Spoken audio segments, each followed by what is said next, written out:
This video is sponsored by Squarespace. From websites and online stores to marketing tools and analytics, build your online presence with Squarespace. Hey everyone, Ace of Clay here. Welcome back to my channel and welcome to another sculpting video. Today, I'm jumping into the world of Minecraft and sculpting an Enderman. An Enderman is a neutral mob who has unique teleportation abilities and only attacks players that attack them first or look into their eyes. Endermen have long arms and legs, purple eyes, and sometimes pick up blocks to move them elsewhere. I really hope you enjoy this process and you like seeing my version of what I think an Enderman would look like if it were realistic. And if you like this video, be sure to like and subscribe. I really want to start doing a whole Minecraft series on here, so buckle up, it's gonna be a lot of fun. And then don't forget the Ice Cream Man plush. He is only available for a little bit longer, so if you want one, you've got to grab him now because he is going to be gone forever. And then be sure to follow me on Facebook, Instagram, Twitter, and TikTok at Ace of Clay. Now let's make this realistic Enderman.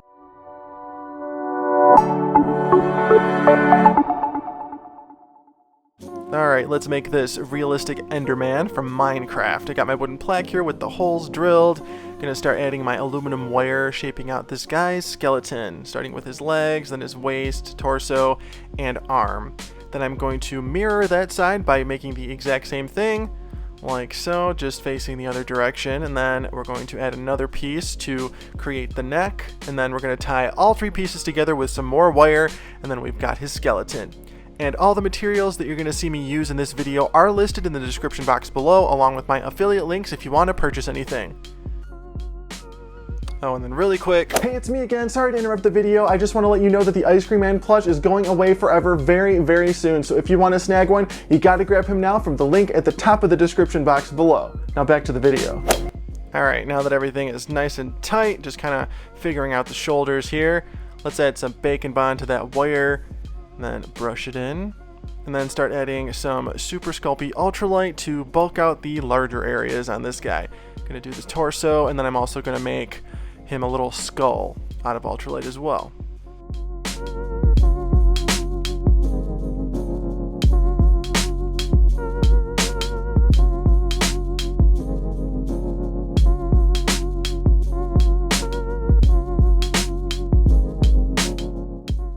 Now let's go ahead and stick that head on, and then get things a little more refined. Want to recess the eye area a little bit more, and then we'll get this guy ready to bake. Alright, once he's baked and completely cooled down, it's time to start adding our final layer of clay. I didn't use bacon bond to attach the head because I want to be able to remove it like that. Check that out. Now let's add some Super Sculpey to the armature. Got these nice even sheets by rolling it through my pasta maker on the thickest setting. And then you guys know the drill. A spoonful of bacon bond makes the Super Sculpey stick. Yeah, you can add bacon bond to your wire before you add the clay. It's so much easier than wire wrapping or anything like that, and it just saves you a huge headache. Now let's give him more of a hunchback here. Want him to be sort of leaning over a little bit.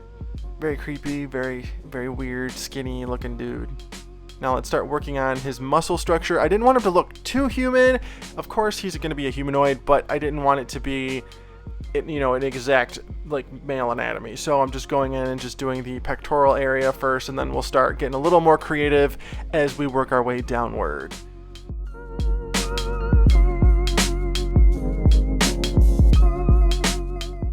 And then I'm using a combination of my spoon tool, my medium ball stylus, my cone shaper tool to sort of refine the chest area. Like I mentioned briefly earlier, I want him to look like, of course, a humanoid, but he's going to be very skinny, very malnourished looking, see every sort of muscle and bone in his body kind of deal. And I actually filmed a lot of this on TikTok live, and I was asking the viewers what their opinion was of certain things, and they told me to make the legs really skinny. They wanted the sunken stomach area, and just help me bring this guy to life. So if you want to check me out on TikTok, I do this about once a week. I go live on TikTok. I'll announce it on Twitter and Facebook before I do that. But yeah, if you want to check me out there every week, like Tuesday or Wednesday. All right, now let's work on the rest of these stomach details. I'm loving my medium ball stylus for this. Makes it super easy and super effective. Look at all those snakes of clay we're adding to the stomach, using my spoon tool to blend those in. I just want them to have a ton of different textures.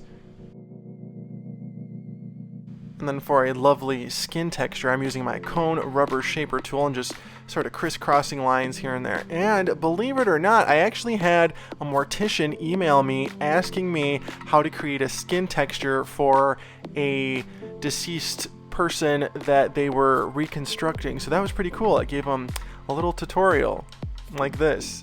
Thought that was kind of neat. Never thought I would be helping a mortician. And believe it or not, if I wasn't a sculptor, I'm pretty sure I would have gone to mortuary school. I just think that is so fascinating. But anyway, let's go ahead and continue going with that texture here. Got my spoon tool out, we're adding some tiny little veins with some very small snakes of clay, blending those in, and just getting everything really nice and refined. I had so much fun working on the texture on this guy. Look at that vein right there. Come on.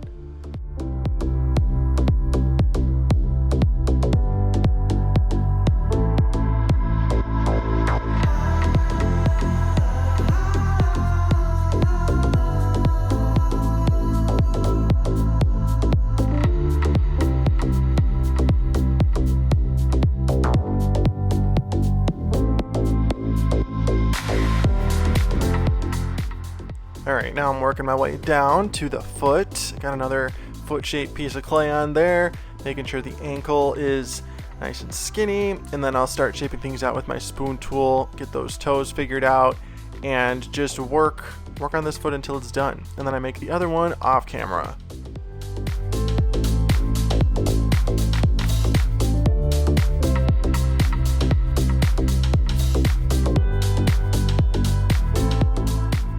Alright, and then really quick, if you don't mind, I'd like to talk about the sponsor. Alright, now before we get into the rest of the video, let's take a second to talk about our sponsor, Squarespace. No matter if you're a big business, small business, freelance designer, or sculptor like me, Squarespace has everything you need to showcase your brand, sell your products, and more. I've been using Squarespace for 3 years now, even before they started sponsoring me, and I could not be happier with my experience. Their products are so streamlined and so easy to use that managing my website, aceofclay.com, is truly effortless. Some of my favorite features include the portfolios and galleries. With my line of work, I have to show my work to the world, and their beautiful portfolio options allow me to show it in its best light. I also recently opened my online store where I sell stickers, posters, and even original sculptures, and Squarespace makes it so easy. I can track my inventory, even print shipping labels, I get notifications when things sell, and everything is right there in the platform. You can even sell digital downloads. They really have everything you need to start selling online. And of course, at this day and age, you've got to have a social media presence if you're a business, and Squarespace allows you to seamlessly integrate your social media posts into any page of your website. So if everything I just said sounds good and you want to start your own website or online store, head on over to squarespace.com, start that free trial, and then when you're ready to open for business and go live, go to squarespace.com/aceofclay to save 10% on your first purchase of a website or domain using my code aceofclay. It's a good code, not gonna lie. Alright, now let's keep going on those details. Let's get that ball stylus back, get these legs looking pretty good, and then move our way onto the back. So it's something different now. Let's work on those shoulder blades. Got some snakes of clay on there. Gonna start shaping these out, then add his protruding vertebrae down his back. Blending that snake of clay in with my spoon tool, like so, and then separating the vertebrae with a ball stylus. And then, you know, maybe some ribs there. Maybe some indents there, and then making his shoulders look really bony. That was fun. And then now I'm going to start working on his arms. I'm not going to pre-bake them. I'm feeling confident that I'm not going to smash anything. So let's just do this whole thing in one bake. Well, two technically if you count the ultralight. But anyway, let's get that arm on with some bacon bond. Nice and skinny. And then not worry about the lumps because I want it to be lumpy. And then just making sure all the shapes are right, and then we'll start adding some creepy texture to those with some snakes of clay, get some indents here and there, just make them look really creepy and really cool. And then we're going to start working on his hands. I'm making these out of cosplay because cosplay stays flexible after it's baked, and I don't have to worry about putting armature in each of the fingers. So let's go ahead and make those hands like I always make hands, except these have 5 fingers. I normally just do 4, but these have 5. Okay. Work on those, and then we'll attach them and then blend them into the wrists. And yes, cosplay works perfectly with Super Sculpey. You can blend them into each other and you'll have no issues. Just don't mix them together because you'll obviously lose cosplay's flexibility. And then, of course, got to add some knuckles to that hand. Now, let's attach it.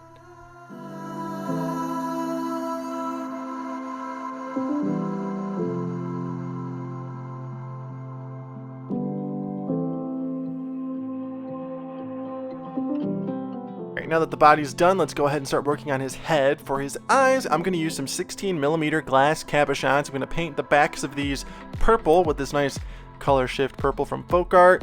And then these are going to be his eyes. They're going to have a nice shift to them. They're going to look really cool when they're done. So let's go ahead and get a nice thick coat of that on the back of each one. Then make sure it is completely dry before we attach it, because if it's not, they will literally explode off his face in the oven. So make sure they're dry. Now after they're dry, let's attach them with some Bacon Bond so that they're nice and secure. Now let's go ahead and start working on those details around the eyes, like the brow area, and then we'll throw on his eyelids. You're not really going to see a lot of the cabochon because I want his eyes to be really squinty and narrow. So let's go ahead and achieve that.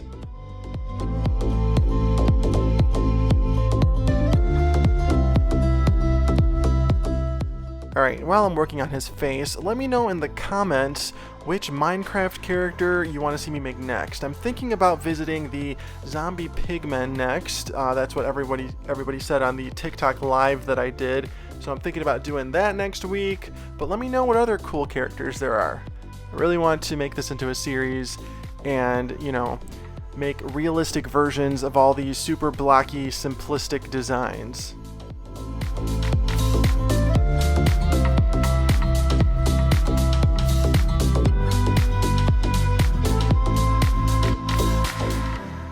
Alright, now we got those squinty eyes figured out. Those are looking pretty good.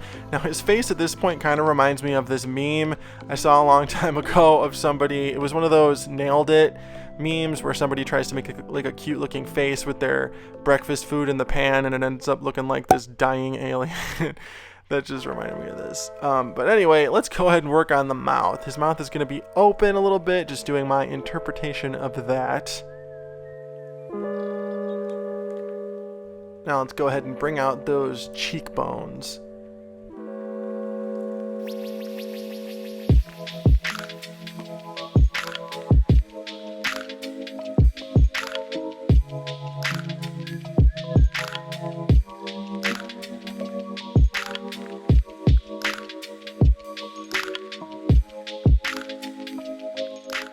Now I don't really like how flat the forehead is, so I'm going to go in with some chubby snakes of clay to give him a more pronounced brow bone. I think this looks much better.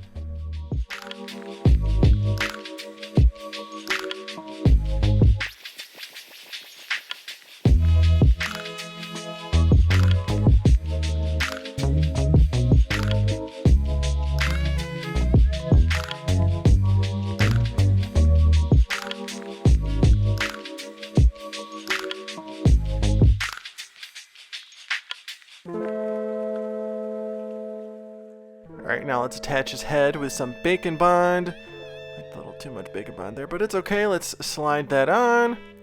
And then he's ready to bake. Pretty cool. Alright, and then once he's baked and completely cooled down, I forgot to hit record when I started painting, so here's me in the middle of painting him completely black. And almost dropped him right there.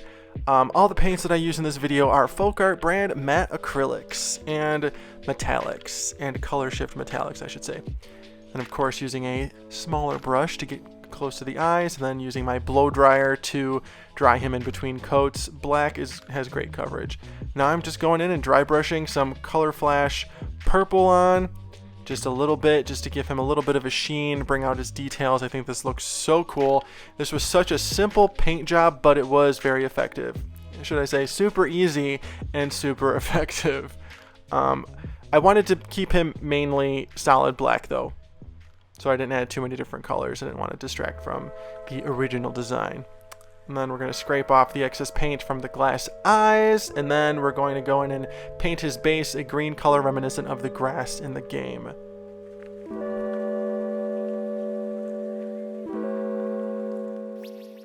Now let's add him back to his base, and say it with me. And he's done! My realistic Enderman is complete. Let me know what you think in the comments.